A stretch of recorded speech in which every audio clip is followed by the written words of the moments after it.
Bom, pessoal, dando continuidade então à nossa aula, a segunda parte relacionada à genética quantitativa,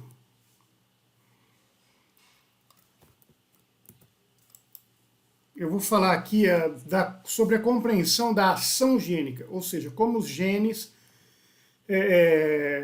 os loci podem se relacionar para que a gente tenha aquela complexidade da expressão fenotípica. Existem dois tipos de ação gênica, a não aditiva e a aditiva. Tá? E o nome diz muito claro o que isso significa.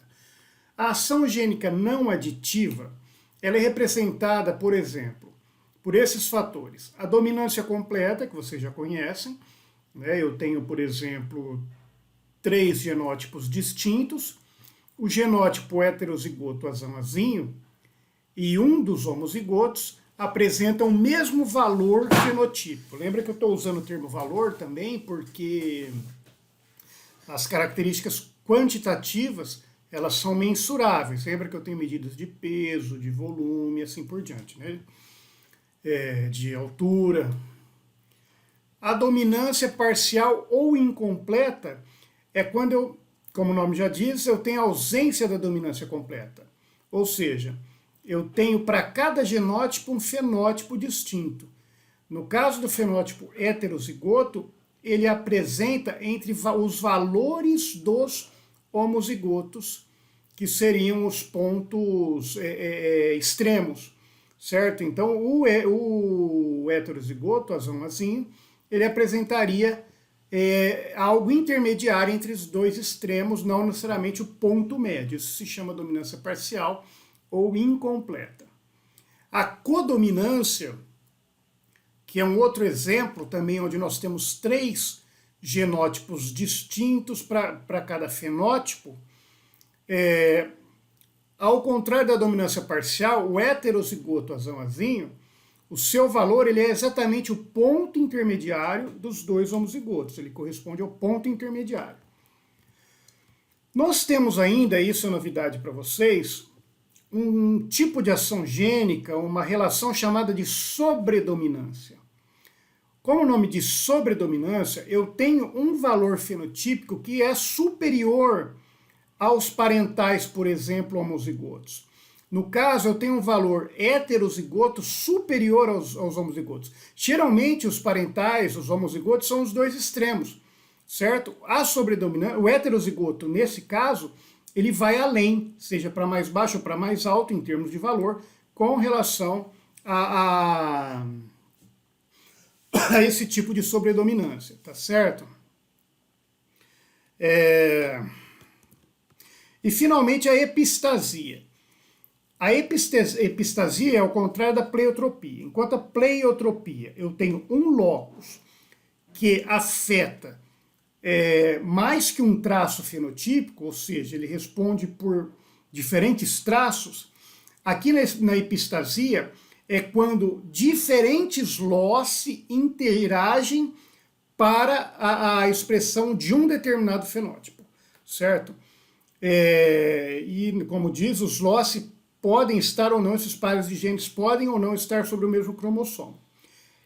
No caso da epistasia, nós dizemos que um gene é epistático a outro, ou seja, um par de genes, né, um locus, ele é capaz ainda até de mascarar a expressão de outro. Tá? Então há esse tipo de alteração. Essas expressões, essas ações gênicas são chamadas não aditivas, porque eu não consigo mensurar a contribuição de cada alelo para o traço que está sendo determinado. Se nós representarmos isso aqui numa linha, num gráfico, então nós temos, olha só, 3 genótipos distintos, A1A1, A1A2, A2A2. Temos os 2 homozigotos no extremo e o heterozigoto aqui intermediário. Quando eu tenho dominância completa de A1, eu tenho este valor. Quando eu tenho dominância completa de A2, eu tenho esse valor. A dominância incompleta ou parcial de A1 ou de A2, lembra que eles vão estar numa faixa intermediária entre os extremos, não necessariamente o ponto médio. Então eles podem estar aqui ou aqui, tá? No caso da codominância é diferente. Lembra que o heterozigoto, o seu valor equivale exatamente ao ponto médio intermediário entre os valores do extremo. E o que é apresentado também, de novo, para vocês é a sobredominância, que são valores que extrapolam, vão além, são superiores ou inferiores aos mais extremos homozigotos, tá certo? Então são ações gênicas importantes que envolvem expressões de características quantitativas de variação contínua, mas que eu não consigo medir a contribuição de cada alelo independentemente aqui, tá certo? É diferente da ação gênica aditiva, que é uma ação gênica, e que isso aqui foi estudada por George Woodin-Yulee em 1906, e foi muito bem caracterizada estudando plantas de trigo. E essa ação gênica aditiva, como o nome já diz, eu tenho o quê? Um efeito total de um conjunto de genes que vai corresponder exatamente à soma do efeito individual de cada gene, certo? Então, nós temos aqui um exemplo, A1, A2, A3, A4, AN. O número de alelos, quantos alelos eu tenho associados à determinação desse fenótipo, o fenótipo final exatamente corresponde à soma deles, tá certo? Isso é interação aditiva, um modo de ação gênica aditivo, que é extremamente importante para o melhoramento genético também. Por quê? Porque eu consigo realmente estabelecer genótipos correspondentes aos fenótipos esperados. Veja esse exemplo aqui do peso corporal de frangos de corte aos 42 dias. Aqui nós estamos admitindo só 2 loci, ou seja, 2 pares de gene de efeito aditivo. Então eu tenho o locus A e o locus B. Quando eu tenho o genótipo Azinho, Azinho, Bzinho, Bzinho, eu chamo isso de genótipo residual. Por quê? É o peso mínimo do franguinho, que corresponde a 2.100 gramas. Esse tipo de ação gênica aditiva, ela, por meio de estudos, de cruzamentos, enfim, é possível entender a contribuição aditiva de cada gene no caso dominante. Sabe-se, por exemplo, que um alelo azão contribui com 50 gramas no peso corporal da ave. E cada alelo bezão contribui com 75 gramas no peso corporal da ave.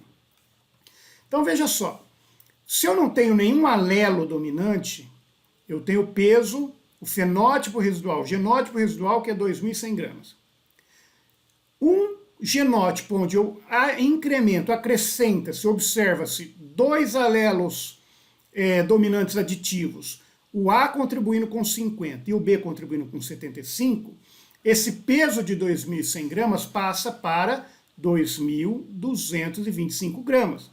Eu somei 50 gramas da contribuição do azão, 75 gramas da contribuição do bezão. Se eu tivesse um genótipo azão, azão, bezinho, bezinho, eu teria uma contribuição de 100 gramas sobre o genótipo residual. Por quê? Porque cada alelo azão contribuiria com 50 gramas. Então a ave passaria para 2.200.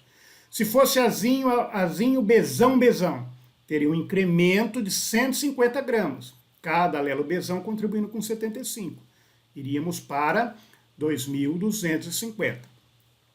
Se for um genótipo azão, azão, bezão, bezão, eu teria o quê? Um incremento de 250 gramas no peso corporal da ave, certo? O genótipo homozigoto dominante para ambos os locos traria uma contribuição de 100 gramas aqui para o A e 150 para o B. Então nós passaríamos de 2.100 para 2.350 gramas, certo? Seria então o frango que nós iríamos comprar domingo lá na padaria, ou enfim, a gente pediria um frango azão, azão, bezão, bezão. Bom, outro exemplo aqui, hipotético agora, para doses de hormônio. Lembra que eu disse que alguns genótipos e fenótipos eles são mensuráveis porque, por exemplo, eu não vou medir altura, peso, essas coisas, mas eu posso medir dose de hormônio, dose de pigmento, concentração e assim por diante. Veja, por exemplo, aqui trata-se de uma planta onde eu tenho um genótipo caracterizado por 3 loci, o locus A, o locus B, o locus C. Cada alelo dominante, para cada locus independente, contribui para 1 centímetro de altura desta planta acima da linha básica, ou seja, acima do genótipo residual. Aqui ele está usando uma outra representação. A menos, A menos, B menos, B menos, C menos, C menos. Seria o Azinho, Azinho, Bzinho, Bzinho, Czinho, Czinho, por exemplo. Quantas doses de hormônio? Nenhuma. Qual a altura da planta? Residual, 10 centímetros. Veja só, cada alelo dominante contribui com 1 dose de hormônio com 1 centímetro na altura da planta. Então veja quantos possíveis genótipos eu tenho para plantas de 11 centímetros de altura. Azão, Azinho, Bzinho, Bzinho, Czinho, Czinho. Azinho, Azinho, Bzão, Bzinho, Czinho, Czinho. Azinho, Azinho, Bzinho, Bzinho, Czão, Czinho. Ou seja, um único alelo contribui, é um alelo aditivo para 1 centímetro. Quando são 2 centímetros, 2 doses de hormônio, eu preciso de 2 alelos aditivos. Veja em qualquer locus, então veja as possibilidades do genótipo como são variados. Qualquer um desses genótipos que tenha 2 alelos aditivos, seriam 2 alelos dominantes, trariam 2 centímetros. 3, a mesma coisa. 4, a mesma coisa. 5, a mesma coisa.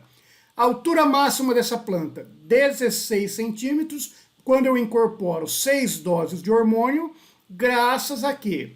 A todos os locus sendo homozigoto dominante. Então eu tenho Azão, Azão, Bzão, Bzão, Czão, Czão. Eu tenho 6 alelos aditivos, cada um deles contribuindo com 1 centímetro na altura da planta. Ela passa de 10 para 16 centímetros. Então veja como essa ação gênica aditiva é interessante, é importante. Bom, esse número de alelos aditivos, o genótipo constituído por vários loci, né, 3, 4, 5, como é que eu sei isso? Se são 2 pares de genes, né, 2 loci, se são 3 ou 4. Pares de gene é sinônimo de loci, eu estou sempre mudando e frisando isso para vocês familiarizarem, né? Locus é o singular, 1 par de gene. Loci é o plural, mais de 1 par de gene. 1 par de genes é um locus, que são aquele par, né? Azão, Azinho, Azinho, Azinho, Azão, Azão. Bom, veja, por exemplo, a variação da cor da pele em humanos. Quando nós estudamos albinismo, nós vimos que o albinismo é uma herança monogênica, certo? Um locus de qualquer um daqueles envolvidos na pigmentação das diferentes melaninas causa o albinismo. Agora, a cor da pele em humanos, na realidade, ela é mais complexa. Eu estou mostrando aqui um modelo com 3 genes, né, que seriam pares de genes, lembrando que a herança aqui é dialélica, certo? Ou 3 loci. Então, veja só, o gene, o gene ABC, né, ou par ABC, que pode ser Azão, Azão, Azão, Azinho, Azinho, Azinho, e assim por diante para cada locus. E aqui eu tenho, por exemplo, as diferentes combinações genotípicas. Tá? Homozigoto recessivo para os 3 loci, homozigoto dominante para os 3 loci. São os extremos. É quando eu tenho a menor dose de melanina, de pigmentação, é branco. E a maior dose de pigmentação, que é negro. Gente, isso aqui é diferente de albino. Lembra que albino qualquer um dos loci afetados gera albinismo, que é a ausência completa de pigmentação, tá? Que afeta a íris dos olhos, a cor do cabelo, a cor dos olhos, a cor da pele. Tá? Aqui nós estamos falando então de um fenótipo de cor da pele branca, não de albinismo. Tá? Então veja, são os extremos, né? Eu tenho a menor e a maior pigmentação em virtude do número de alelos dominantes. E intermediário eu tenho outras classes fenotípicas. Mulato claro, mulato médio, mulato escuro. E para cada uma dessas eu vou ter então um maior número de alelos dominantes em qualquer um dos loci. Tá? Então veja quantos genótipos possíveis, diferentes eu tenho, né? Particularmente aqui para mulato médio, que seria a coloração intermediária. Percebe? Então, esse é um exemplo, né, de uma herança poligênica, complexa, multifatorial e com a ação de genes, a somatória de genes dominantes. Tá? Também para humanos, né? Para vocês verem que eu tenho dito bastante das características agropecuárias, que são muito estudadas pelo interesse, obviamente, da aplicação dessa genética, mas ela também tem a sua vertente em humanos, com relação à saúde e assim por diante. Eu vou falar mais disso, inclusive, quando falar de comportamento, de evolução e assim por diante. Bom, então veja só, aqui eu usei um modelo com 3 genes. Poderia pôr outros locos? Sim, poderia colocar, poderia, né, investigar e adicionar outros genes que estão envolvidos com a coloração da pele em humanos.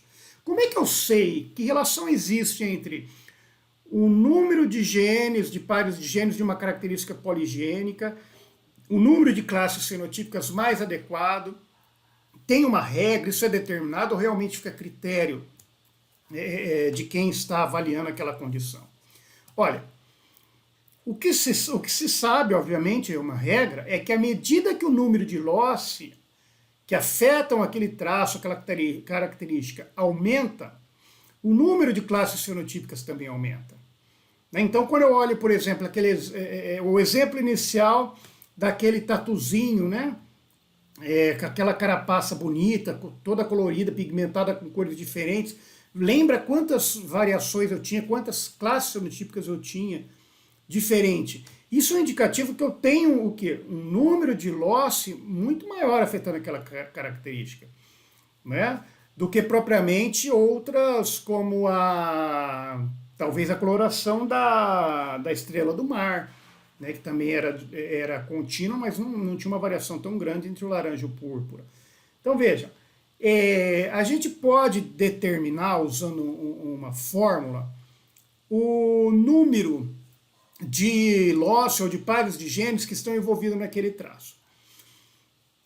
Observando-se um cruzamento, nós conseguimos identificar o número de indivíduos naquele cruzamento que se assemelha aos genitores homozigotos. Inclusive, da quinta-feira nós vamos fazer exercício sobre isso, tá? Para vocês não se assustarem muito com isso. Aí isso vai ficar muito mais claro. Mas imagina assim, ó, houve um cruzamento, seja de plantas, de animais. Aí nós observamos a prole F2 e verificamos o número de indivíduos que são iguais aos papais ou ao papai ou à mamãe, por exemplo, né? Aos progenitores. Eu conto isso, eu tenho um número, tá? A fórmula diz que 1/4 elevado a n corresponde a esse número. Então, se eu tenho esse número e sei que 1/4 elevado a n corresponde a este número, e este 1/4 vem de um quadro de Punnett muito simples, onde os homozigotos correspondem a 1/4, eu tenho 1/4 de azão-azão, eu tenho 1/4 de azinho-azinho, mas eu tenho meio, ou 2/4 de azão-azinho, lembrem disso? Então, 1/4 elevado a n é o número desses indivíduos. E n corresponde ao número de loci, ou pares de genes, que é responsável por aquele traço. Então, veja só, dessa maneira, se eu isolo n, eu consigo determinar o número de loci de características quantitativas que estão envolvidos na expressão de um determinado fenótipo. Tá? Então, olha só, um par de genes, 2, 3, 4, 5. À medida que aumenta o número de loci, aumenta o número de classes fenotípicas necessárias também para eu distribuir de uma forma adequada a frequência daqueles organismos que aparecem em cada uma das classes fenotípicas. Percebe? Então, quanto maior o número de pares de genes, é como aqui, quanto maior o número de pares de genes que estão relacionados a esse traço, eu vou ter que criar mais classes fenotípicas. E geralmente eu já tenho, né, via de regra, uma determinação para que eu possa, caracterizar esses indivíduos. Né? Então aqui eu tenho 4, 16, 64, 256, 1024 indivíduos que vão ser distribuídos em cada uma dessas classes. Né? Enfim, vejam que é possível então estabelecer número de classes fenotípicas para acomodar aquele traço em relação à complexidade de genótipos, e é possível estabelecer o número de loci ou de pares de genes que estão afetando também aquele traço. Tá? Isso vai ficar sedimentado na nossa aula teórico-prática de exercício quinta-feira. Bom, para finalizar, né, eu vou introduzir um conceito muito interessante associado à genética quantitativa. Nós exploramos os conceitos básicos, né? Vimos as diferentes características, variações, o modo de ação gênica, a complexidade entre genótipo e fenótipo, as normas de reação, modos de ação gênica, né? Se você tem uma ação gênica não aditiva, aditiva. E para finalizar, existe um conceito também quantificável chamado de herdabilidade. Tá? Existem dois tipos de herdabilidade. Herdabilidade no sentido amplo e herdabilidade no sentido restrito, e vocês vão ver a diferença entre elas. Tá? É, mais uma vez, um conceito estatístico. É um conceito estatístico. Tá? E que lida com uma proporção. E essa proporção, ela está no âmbito da variação fenotípica e genética. Tá? Então, veja só, de uma forma assim bem simples, herdabilidade é você dividir genótipo por fenótipo. Por que isso? Porque o fenótipo é o componente da variação onde eu encontro o ambiente. Tá? Qual a diferença entre herdabilidade no sentido amplo e herdabilidade no sentido restrito? A herdabilidade em sentido amplo, que é representada pela letra H, tá? Então Hzão ao quadrado é herdabilidade em sentido amplo. Hzinho ao quadrado é herdabilidade em sentido restrito. Isso também porque nós lidamos com a variância, que é um parâmetro estatístico. Tá? Veja só, esta, em sentido amplo, eu considero todas as contribuições genéticas, ou seja, os diferentes modos de ação gênica, aditiva e não aditiva. Por isso ela é chamada de herdabilidade em sentido amplo. A herdabilidade em sentido restrito, ela exclui todos os outros modos de ação gênica e lida só com a ação gênica aditiva. Aqui eu estou considerando a dominância, dominância incompleta, sobredominância, dominância parcial, codominância, epistasia, enfim, vários fatores genéticos que contribuem para a variância de um determinado fenótipo. Aqui não. Aqui eu só considero a ação gênica aditiva. Qual a vantagem dessa? Lembra que essa ação gênica é aquela que eu consigo determinar a contribuição de cada alelo. É uma razão. Por que variação fenotípica? E P porque vem do inglês phenotype. Então, é no fenótipo que nós temos o aspecto ambiental. Quando eu abro esse componente da variância fenotípica, eu identifico, fenótipo ele tem o componente genético, o componente ambiental e a interação genético-ambiental. Tá? Então, quando eu vejo aqui VP, eu estou falando de uma variância, de uma variação e ao mesmo tempo de uma variância, que é um fenômeno estatístico, onde eu tenho nesse componente genótipo-ambiente a interação genótipo-ambiente. Aqui é a mesma coisa. Tá? Não muda aqui em termos da herdabilidade, só muda aqui em cima.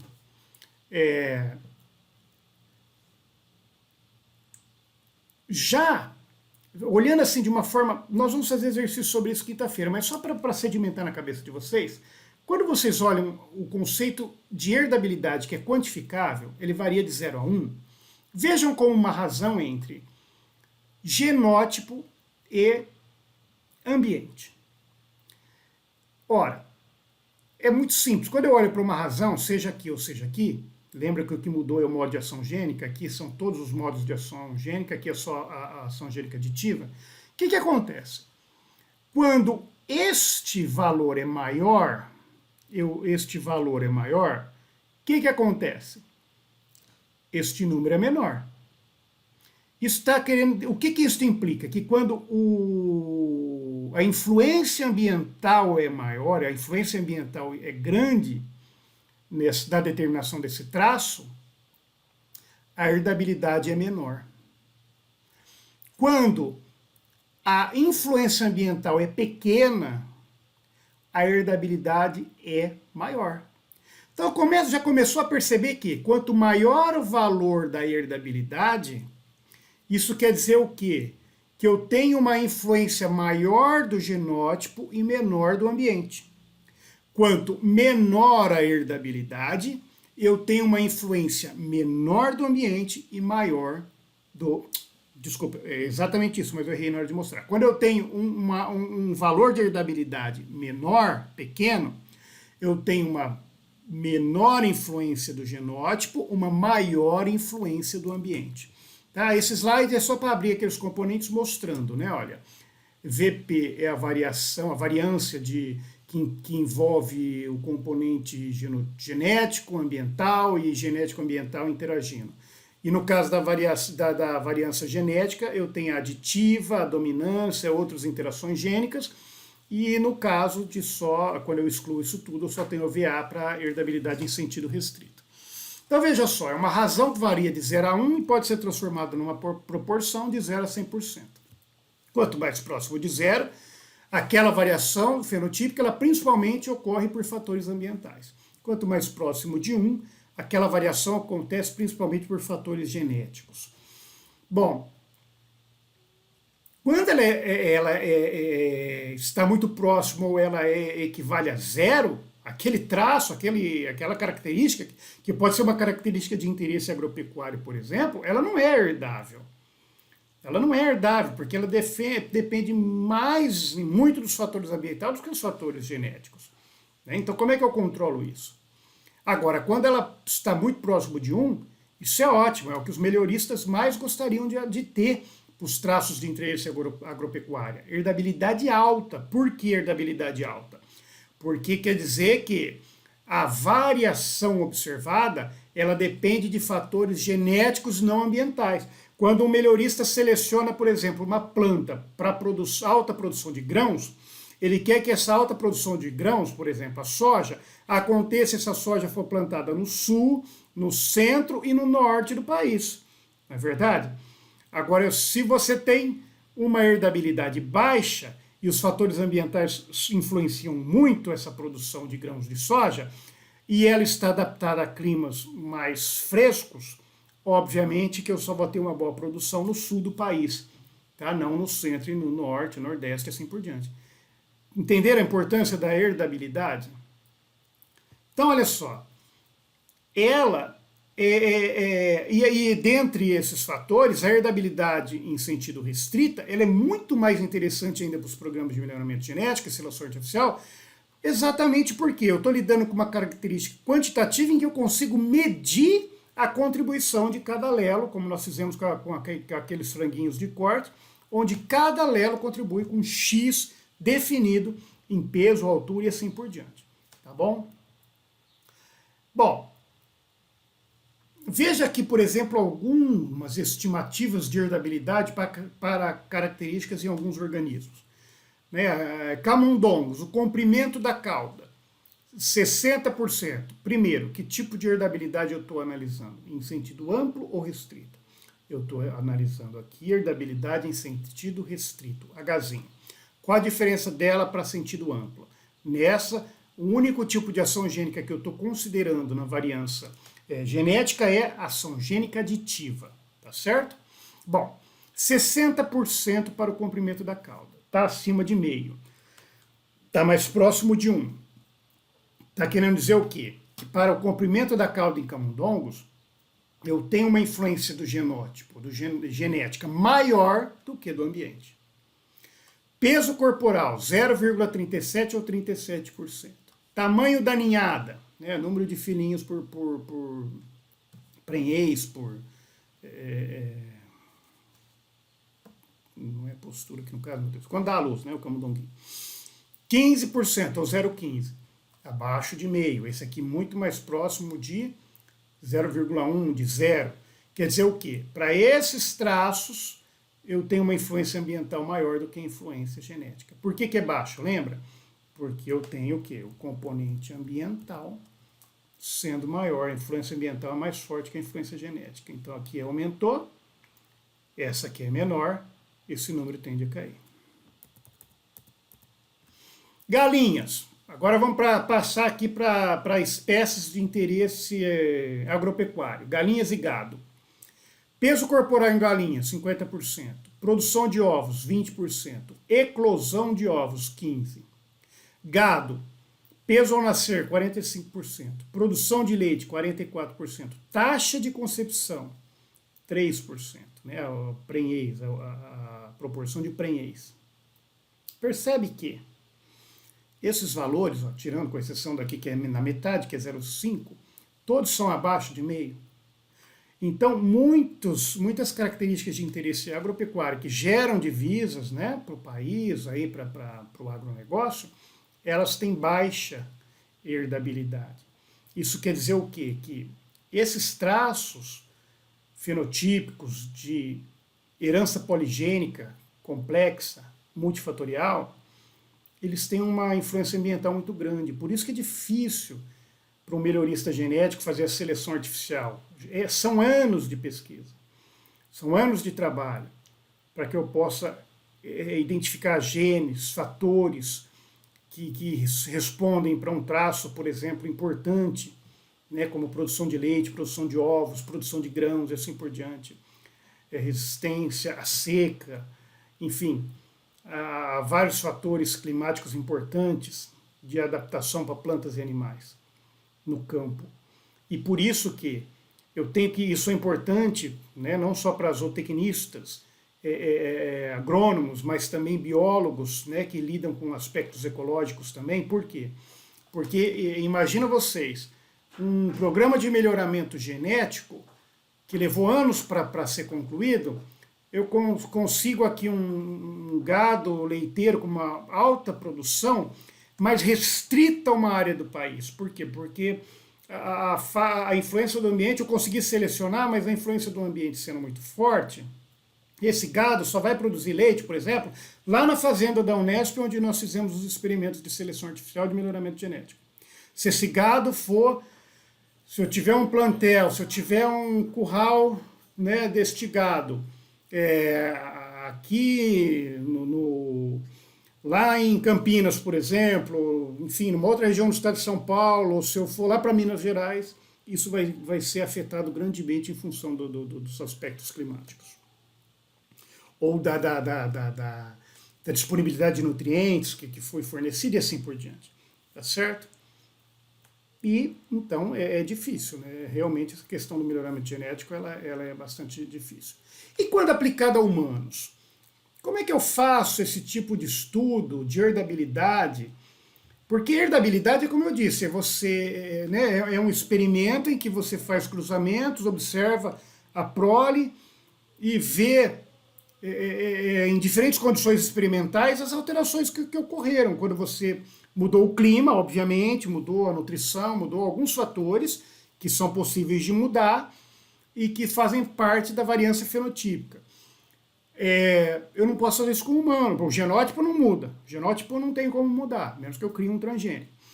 Então, geralmente eu mudo as condições ambientais e vejo a resposta do genótipo. Com humanos eu não posso, né, fazer isso porque eu tenho questões éticas para realizar esses estudos e, enfim, uma limitação é muito maior. Então, o que se faz para estudar a herdabilidade em humanos? Estuda-se casos de gêmeos monozigóticos, que são verdadeiros clones, são 100% idênticos geneticamente, e gêmeos dizigóticos, que são aqueles gêmeos fraternos, que surgiram de 2 óvulos fecundados e não de um único óvulo, né, o ócito fecundado, que durante a primeira divisão deu origem a dois, vai dar origem depois a 2 zigotos independentes. Tá? E os estudos de caso desses gêmeos, no caso os idênticos, os monozigotos, criados juntos ou separados, sob condições iguais, sob diferentes condições e assim por diante. São estudos de casos. Vocês vão ver na aula prática de quinta também alguns exemplos, alguns exercícios sobre isso. Bom, algumas herdabilidades mostradas para traços de características humanas, tá? Por exemplo, são essas aí. Eu tenho algumas características com herdabilidade muito alta, olha. Pé torto, altura, tá? 80%. Quer dizer o quê? A influência ambiental é muito menor que a influência genética. O apelo genético é muito mais forte. Claro, altura, pé torto. Olha só, pressão sanguínea, hipertensão, esse tipo de coisa. Ó, 60% é alta. Né? Então, se alguém tem, né, tem um caso familiar em que se observa isso, então, olha, a predisposição genética é alta. Né? O ambiente, o genótipo não muda. A genética do indivíduo não vai mudar. Agora, eu mudo o ambiente. O apelo do ambiente é menor, mas ainda assim, ó, eu tenho, né, um percentual correspondente à variância genética, à variância ambiental, que eu posso lidar, né? Não comer sal, praticar exercício e assim por diante. Então veja como esse conceito de herdabilidade é importante.